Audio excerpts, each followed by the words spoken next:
میں تمہارے اعمال سے کیا ہوں؟ بھری ہوں. تو مجھے بتاؤ وہ جواب مل گیا کہ نہیں مل گیا؟ جی کیا کریں، خاندان ناراض ہو جائے گا. جواب ملا کہ نہیں ملا؟ کیا کریں، لوگ ناراض ہو جائیں گے.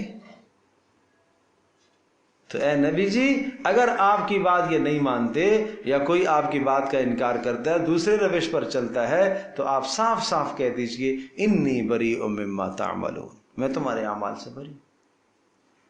پیارے پیغمبر صلی اللہ تعالی علیہ وسلم کے چچا ابو طالب ساری زندگی رسول اللہ صلی اللہ علیہ وسلم کی خدمت کی. آپ علیہ الصلوۃ والسلام کہہ سکتے تھے نا کہ چچا ناراض ہو جائے گا، نہیں، آپ نے ڈنکے کی چوٹ پر آپ نے اعلان توحید کیا. برا لگے تو لگے. چچا نے بھی یہ کہا کہ بھتیجا تھوڑا سا کم کر لے معاملہ، اس لیے کہ مشرکین میرے پاس یہ سرداران بیٹھے ہوئے ہیں اور یہ کہہ رہے ہیں کہ آپ بھتیجے کو سمجھا کے جائیے. بیٹا میں اتنا تحمل نہیں کر سکتا، قریش کا دباؤ بہت زیادہ ہے، کچھ تھوڑا سا خیال کرو. بات سمجھے نا، یہ حمایت میں کھڑے تھے نا سامنے، تو آپ تھوڑا سا کم کر لو، میرا دباؤ ہلکا کر لو، مجھے تھوڑا سا فرصت مل جائے. ٹھیک ہے. رسول اللہ صلی اللہ علیہ وسلم نے کیا فرمایا تھا؟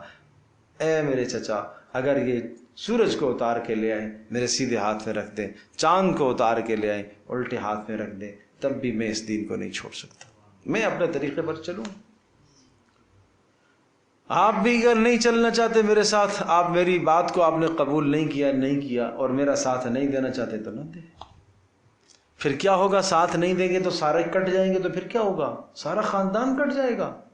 اگلا اس کا جواب سنیے گا، جواب خاندان سارا کٹ جائے گا.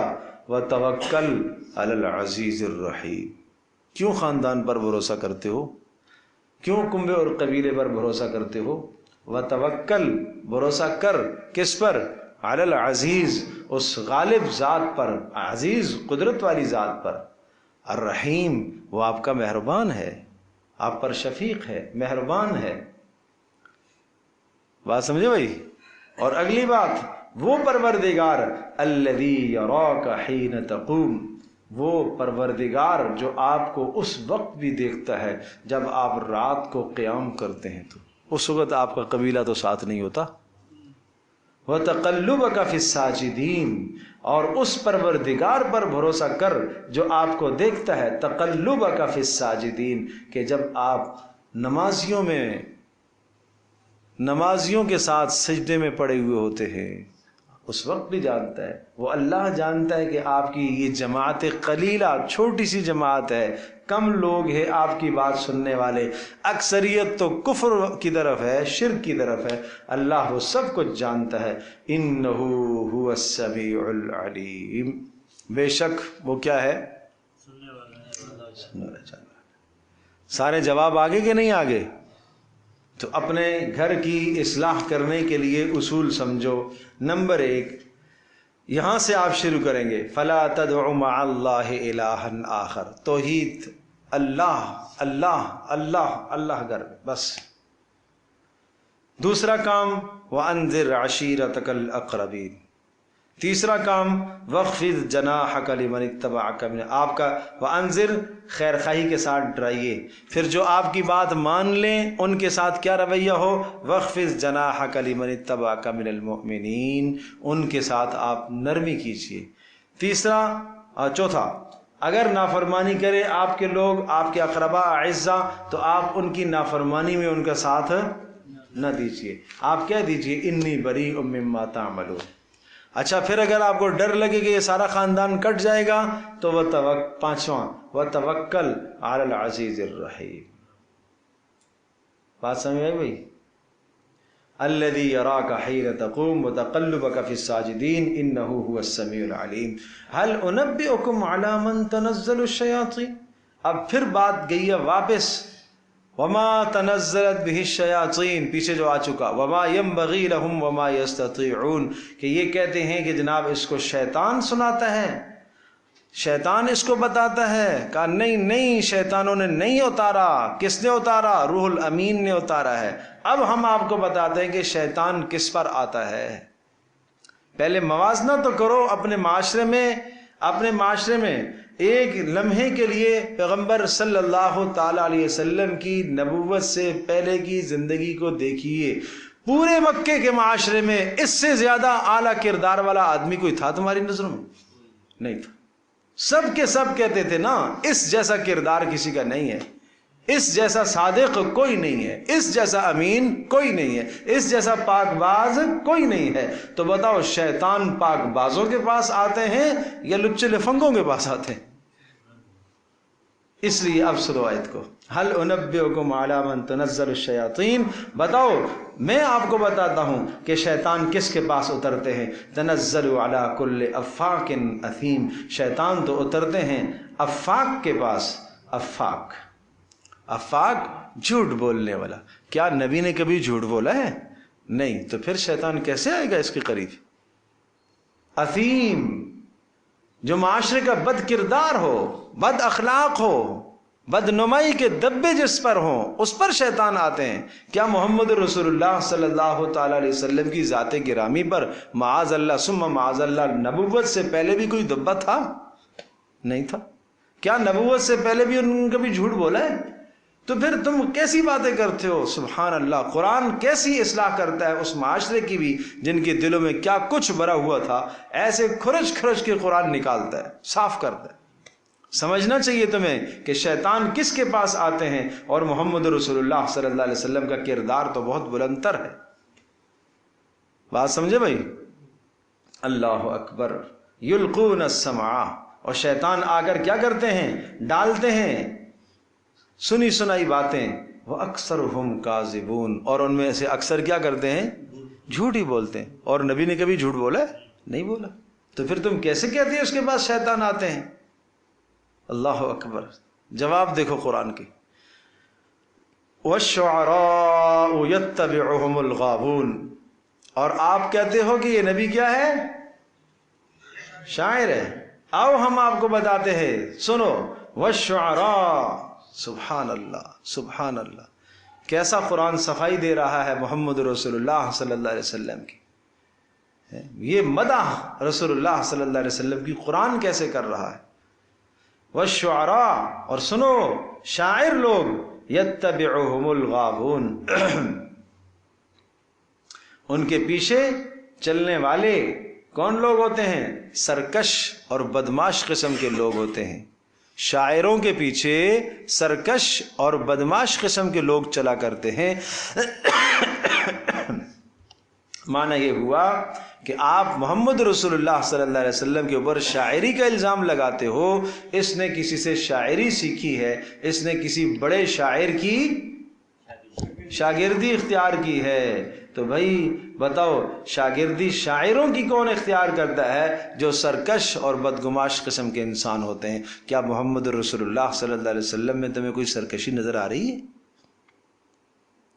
نہیں سمجھے بات.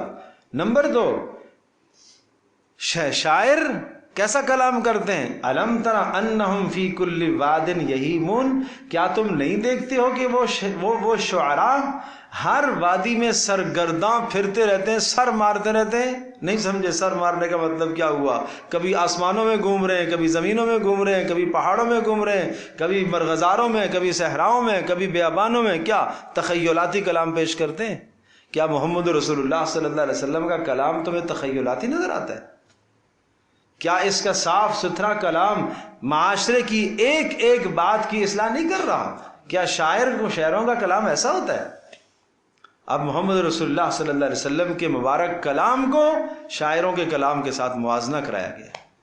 اب ان کی زبان سے نکلنے والے کلمات آپ دیکھیے اور شاعروں کا کلام آپ دیکھیے، ڈھونڈنے سے کوئی ایک بات ملتی ہے شاعر کے کلام میں جو کوئی سمجھداری کی بات ہوتی ہے.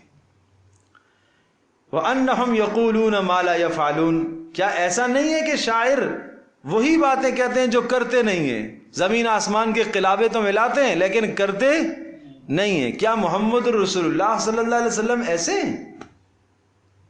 کیا کبھی ایسا کیا کہ جو انہوں نے کہا اور کیا نہ ہو؟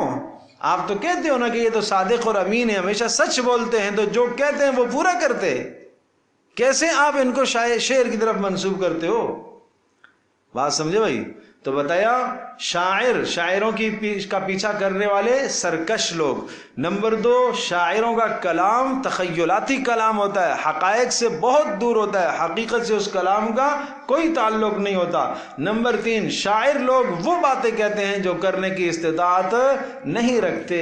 یہ 3 برائیاں ہوتی ہیں شاعروں میں. محمد رسول اللہ صلی اللہ علیہ وسلم ان 3 برائیوں سے بہت بالا تر اور صاف اور مبرہ اور منزہ ہے. بات سمجھے بھائی؟ جب بات یہ آئی کہ شعر، اچھا پھر شعر برا ہو گیا، کہا ہاں استثناء بھی سن لو، استثناء بھی سن لو. نہیں سمجھے بات؟ سارے ہی برے نہیں ہیں، ہاں مگر وہ شعراء الا الذین آمنوا. پتہ چلا کہ وہ شاعر جو کیا ہو، ایمان لائے، تو کافر نکل گیا خود. ٹھیک ہے. نمبر 2 وعامل الصالحات، شاعر ایمان بھی لائے اور ایمان کے ساتھ ساتھ کیا ہو، عمل صالح بھی ہو، اس کا صرف عمل نہ ہو بلکہ کیا ہو، عمل صالح بھی ہو. تو مسلمانوں میں بھی بہت سارے شعراء ہیں، شعراء تو ہیں، عمل صالح نہیں ہے زندگی میں.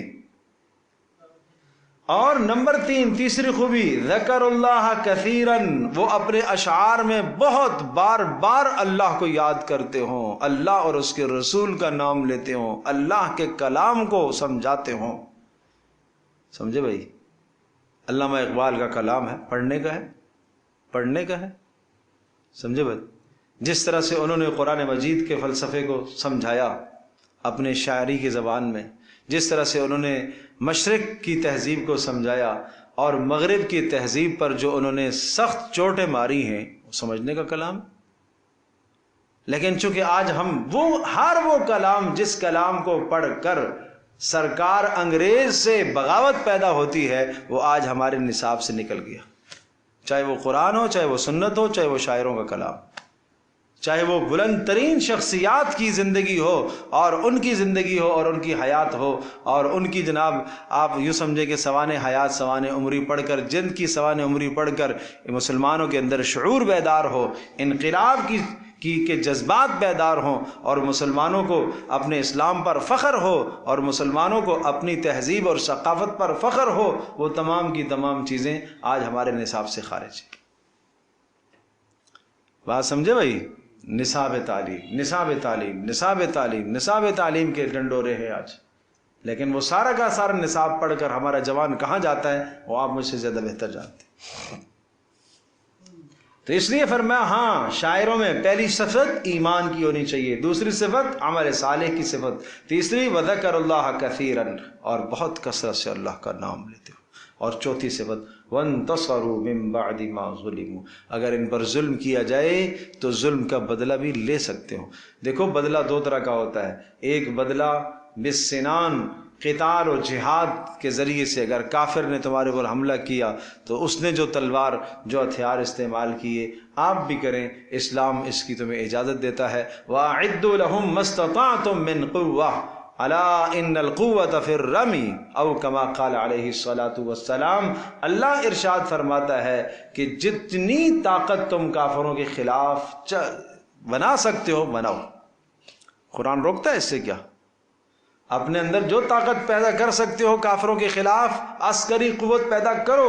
اور رسول اللہ صلی اللہ علیہ وسلم نے فرمایا طاقت رمی پھینکنے میں ہے. نہیں سمجھے بات؟ طاقت کس میں ہے؟ رمی میں، پھینکنے میں. یہ پیارے پیغمبر صلی اللہ علیہ وسلم کے زمانے میں اللہ اکبر، اللہ کے نبی صلی اللہ علیہ وسلم کا کلام قیامت تک آنے والی اس ہر رمی کو شامل ہے. اس وقت پھینکنا جس کا تیر سب سے دور جاتا یہ طاقتور ہے، بہترین تیر انداز ہے. آج اس کا میزائل لے لیں، جس کا میزائل دور جائے شاندار مار کرے، وہ کیا ہے؟ سب سے بڑی طاقت ہے. تو اللہ کے رسول صلی اللہ علیہ وسلم کی حدیث سے یہ بات ثابت ہو رہی ہے کہ نہیں ہو رہی ہے؟ اسلام نہیں روکتا، لیکن کیا کریں؟ المیہ یہ ہے کہ ہم اگر رسول اللہ صلی اللہ علیہ وسلم کی باتوں کو اور آپ نے جو عسکری قوت کو بڑھانے کے لیے جو اسباب، آپ نے جو اصول ضابطے سمجھائے، جو قرآن نے اصول ضابطے سمجھائے، ان اصولوں اور ضابطوں کو اگر ہم لے لیں گے تو پھر سرکار ناراض ہو جائے گی، اور سرکار کو ہم ناراض نہیں کرتے. بات سمجھے بھائی؟ تو یہ ہے بات. تو ایک تو بدلہ یہ تھا. دوسرا بدلہ کیا تھا؟ کافر ہجو کرتے تھے. اس زمانے میں مشرکین میں یہ بہت زیادہ رواج تھا. محمد رسول اللہ صلی اللہ تعالی وسلم اور صحابہ کی برائی کرتے تھے کس کے ذریعے سے؟ شعر کے ذریعے سے. ٹھیک ہے نا. اور یہ زبان سے نکلے ہوئے تیر، یہ جملے ایسے نشتر ہوتے تھے، ایسے سخت جا کے لگتے تھے کہ مت پوچھو. اس لیے شاعر کہتا ہے کہ زبان کے لگائے ہوئے تیر وہ ہرے بھرے رہتے ہیں، اور جو دوسرے تیر ہے نا وہ ان کا زخم ٹھیک ہو جاتا ہے، تیروں کا زخم ٹھیک ہو جاتا ہے، لیکن زبان کے لگائے ہوئے گھاؤ ہمیشہ ہرے بھرے رہتے ہیں، ساری زندگی وہ نہیں مٹتا. ارے اس نے مجھے یہ کہا تھا. تو کہا ٹھیک ہے، اگر تمہیں کوئی برائی کرے، اگر تمہیں شعر کے ذریعے سے کوئی تمہاری مذمت اور برائی بیان کرے تو آپ اس کا جواب دے سکتے. وانتصروا، وہ شعراء جو جواب دیتے، حسان بن ثابت رضی اللہ تعالی عنہ رسول اللہ صلی اللہ علیہ وسلم کی طرف سے جواب دیا کرتے تھے، جن کو مداح رسول کہا جاتا ہے صلی اللہ علیہ وسلم. رسول پاک صلی اللہ علیہ وسلم کی مدح کرنے والے بہترین شاعر تھے. حضرت صلی اللہ تعالی علیہ وسلم کی مدح میں شعر کہا کرتے تھے. آپ علیہ السلام ایک موقع پر قریش نے آپ علیہ السلام کی مذمت بیان کی. رسول اللہ صلی اللہ علیہ وسلم نے فرمایا حسان جواب دو. انہوں نے کہا اللہ کے رسول دیکھیے میں کس طرح سے قریش کی مذمت بیان کرتا ہوں. آپ نے فرمایا قریش کی مذمت بیان کرو گے تو میں بھی تو قریشی ہوں، میں بھی تو قریشی ہوں. کہ آپ کو ایسے نکالوں گا جیسے آٹے سے بال نکال لیا جاتا ہے، آپ کو ایسے نکالوں گا. کاش کہ وہ قصیدے تو پڑھو، حسان بن ثابت کے قصیدے پڑھو. وَأَحْسَنَ مِنْكَ لَمْ تَرَ قَطُّ عَيْنِي وَأَجْمَلَ مِنْكَ لَمْ تَلِدِ النِّسَاء. یہ حسان بن ثابت کا شعر ہے. خُلِقْتَ مُبَرَّأً مِنْ كُلِّ عَيْبٍ كَأَنَّكَ قَدْ خُلِقْتَ كَمَا تَشَاءُ وَأَحْسَنَ مِنْكَ لَمْ تَرَ قَطُّ عَيْنِي. آپ سے زیادہ حسین میری آنکھ نے کبھی نہیں دیکھا، اور آپ سے زیادہ جمیل اور خوبصورت کسی ماں نے کبھی نہیں جنا. خلقت مبرأ من کل عیب، آپ کو ہر عیب سے، ہر برائی سے، ہر گندگی سے اللہ نے ایسا صاف پیدا کیا، ایسا صاف پیدا کیا جیسا کہ آپ نے چاہا کہ میں ایسا پیدا ہو جاؤں، اس طرح سے اللہ نے آپ کو بنایا. کأنک قد خلقت کما تشاء. اللہ اکبر، اللہ اکبر.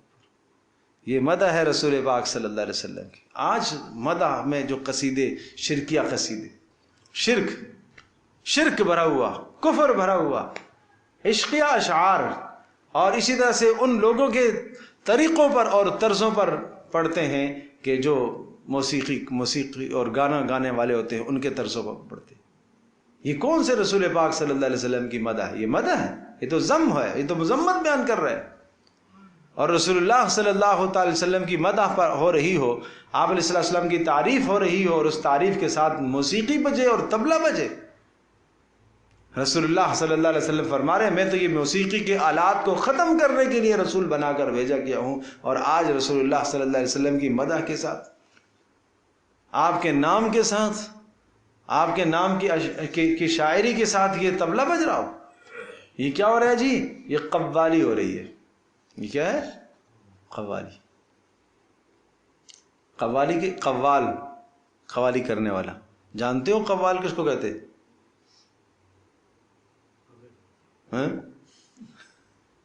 قوال کس کو کہتے؟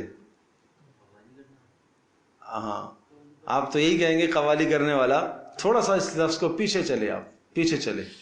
یہ قوال قول سے ہے. قول کا مطلب کیا ہوتا ہے؟ بات، بولنا. ٹھیک ہے. اور عربی زبان میں، چلو میں یوں سمجھاتا ہوں، ضرب کس کو کہتے ہیں؟ مارنا. ضراب بہت زیادہ مارنے والا، ایسا مارنے والا نہیں، حد زر. ٹھیک ہے. تو قول بات، قوال بہت باتیں، بتونی. آپ سمجھے؟ وہ ہے ہی بتونی، بہت زیادہ باتیں کرنے والا، من گھڑت پھینکنے والا. قوالی ہو رہی ہے جی، قوالی ہو رہی ہے. محفل میلاد ہو رہی ہے، قوالی ہو رہی ہے. کیا رسول اللہ صلی اللہ تعالی علیہ وسلم نے ان سب چیزوں کی اجازت دی ہے؟ ارے بھائی جو شعر کہتا ہے، سنتا ہے، جس کا شاعروں کا ذوق ہے، منع نہیں ہے، لیکن پہلے قرآن کی اس آیت کو تو پڑھو.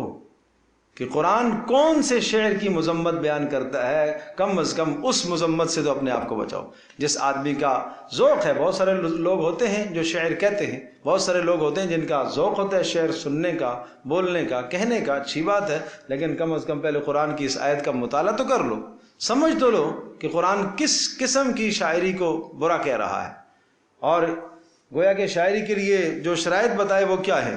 الا الذین آمنوا، کیا ہے؟ ایمان اور عمل صالح، اور ذکر اللہ کثیرا، اللہ کو کثرت سے یاد کرے، وانتصروا من بعد ما ظلموا، اور بدلہ لے بعد اس کے کہ اس پر ظلم کیا گیا ہو، وسيعلم الذين ظلموا اي منقلب ينقلبون، ان قریب وہ لوگ جان لیں گے جنہوں نے ظلم کیا ہے، اي منقلب، کہ کس کروٹ وہ پلٹتے ہیں۔ موت کے بعد پتہ چلے گا، موت کے بعد پتہ چلے گا کہ تم راحت پہ ہو یا ایمان والے راحت میں۔ بات سمجھے بھائی؟ فَسَوْفَ تَرَى إِذَا انْكَشَفَ الْغُبَارُ أَفَرَسٌ تَحْتَ رِجْلِكَ أَمْ حِمَارٌ۔ بات وہی ہے، کتنے شاعر کا کلام ہے، شعر ہے، لیکن ان شرائط کے مطابق ہے۔ کیا کہہ رہا ہے؟ فَسَوْفَ تَرَى إِذَا انْكَشَفَ الْغُبَارُ، ان قریب جب غبار چھٹے گا تو پتہ چلے گا، أَفَرَسٌ تَحْتَ رِجْلِكَ أَمْ حِمَارٌ، کہ تو گھوڑے پر سوار تھا یا گدھے پر سوار تھا۔ نہیں سمجھے؟ ہاں، میدان میں ایک آیا شاہ سوار، پتہ نہیں چلا اس نے حملہ کیا، اور ایسا جناب گرد اٹھا، بالکل گرد ہی گرد ہے، پتہ نہیں چل رہا آیا تو ہے کوئی، لیکن کس چیز پر آیا ہے یہ نہیں پتہ چلا۔ گرد چھٹے گا تو پتہ چلے گا گدھے پر سوار ہے یا گھوڑے پر سوار ہے۔ نہیں سمجھے؟ جس کو آپ اردو کے محاورے میں کہتے ہیں پتہ چلے گا کہ کتنے 20 کا 100 ہوتا ہے نا، ایسے ہی کہتے ہیں نا۔ الحمدللہ رب العالمین والصلاة والسلام علی سید الانبیاء والمرسلین وعلی آلہ وصحبہ امتی اجمعین۔ اللہم انا نسألک الہدی والتقی والعفاف والغنی۔ یا ارحم الراحمین، ہماری اس مجلس کو قبول فرما، ہم سب کے گناہوں کو معاف فرما۔ اے اللہ ہم سب کے دلوں کو نرم فرما، اے اللہ ہم سب کے دلوں کو پاک و صاف فرما، اے اللہ قرآن و سنت کے لیے ہمارے دلوں کو نرم فرما، اے اللہ ہمارے دلوں کو پاک و صاف فرما۔ اے ارحم الراحمین، اے اللہ اس کام کو قبول فرما، اے اللہ اس کام کو قبول فرما۔ اے اللہ اس گھر میں جو یہ انتظام ہوتا ہے، اے اللہ گھر والوں کی، تمام اہل خانہ کی محنت کو اپنی بارگاہ میں قبول فرما۔ اے اللہ جو میری مائیں بہنیں آتی ہیں اپنے اوقات کو فارغ کر کے گھروں کے کام اور مصروفیات کو چھوڑ کر آتی ہیں، اللہ سب کا آنا قبول فرما۔ اے اللہ سب کے علم میں، عمل میں، زندگی میں برکتیں عطا فرما۔ اے اللہ اولادوں کو نیک صالح بنا، اے اللہ شوہروں کو فرما بردار بنا، مطیع اور فرما بردار بنا۔ اے اللہ گھروں کے اندر سے اے اللہ قرآن و سنت کے چشموں کو عام فرما، قرآن و سنت کے چشموں کو عام فرما۔ اے اللہ گھروں کی زندگی میں سب کو دین زندہ کرنے کی توفیق عطا فرما۔ اے اللہ جن میری ماؤں بہنوں کے گھروں میں بیٹے نافرمان ہیں، اے اللہ ان کو فرما بردار بنا، اے اللہ ان کو فرما بردار بنا۔ اے اللہ جو بے نمازی ہیں تو ان کو نمازی بنا۔ اے اللہ جہاں شوہر بد مزاج ہیں، اے اللہ ان کو نیک صالح بنا، نیک صالح بنا۔ اے اللہ جہاں میری بچیاں جن گھروں کے اندر اے اللہ ماؤں سے بدتمیزیاں کرتی ہیں، اے اللہ اپنے فضل و کرم سے ان کو ہدایت عطا فرما، اے اللہ ان کو نیکی نصیب فرما۔ اے اللہ معاشرے کے اندر جو پھیلے ہوئے فتنے ہیں، انٹرنیٹ کے، موبائلوں کے فتنے، ان فتنوں سے ہماری نسلوں کی حفاظت فرما، ہمارے جوانوں کی، بچوں کی، بچیوں کی تو حفاظت فرما۔ اے اللہ ہم سب کا بیٹھنا قبول فرما، ماؤں بہنوں کا آنا قبول فرما، بزرگوں کا، دوستوں کا آنا قبول فرما۔ اے اللہ اس مجلس کو ہم سب کی بخشش کا ذریعہ بنا، ہم سب کے ماں باپ کی بخشش کا ذریعہ بنا، ہم سب کے اعزاء اقربا کی بخشش کا ذریعہ بنا، جو دنیا سے رخصت ہو گئے ہمارے رشتہ دار اعزاء اقربا ان سب کی بخشش کا ذریعہ بنا۔ اے اللہ جو ہمارے بیمار ہیں، اے اللہ ضعیف العمر گھروں کے اندر، اے اللہ ان تمام بیماروں کو شفا عطا فرما۔ اے اللہ ہمارے جو بھی جاننے والے بیمار ہیں، مائیں بہنیں ہیں، اے اللہ بزرگ و احباب ہیں، دوست و احباب ہیں، اے اللہ سب کو شفا عطا فرما، سب کی پریشانیاں دور فرما۔ وصلی اللہ تعالی علی خیر خلق محمد صلی اللہ علیہ وسلم۔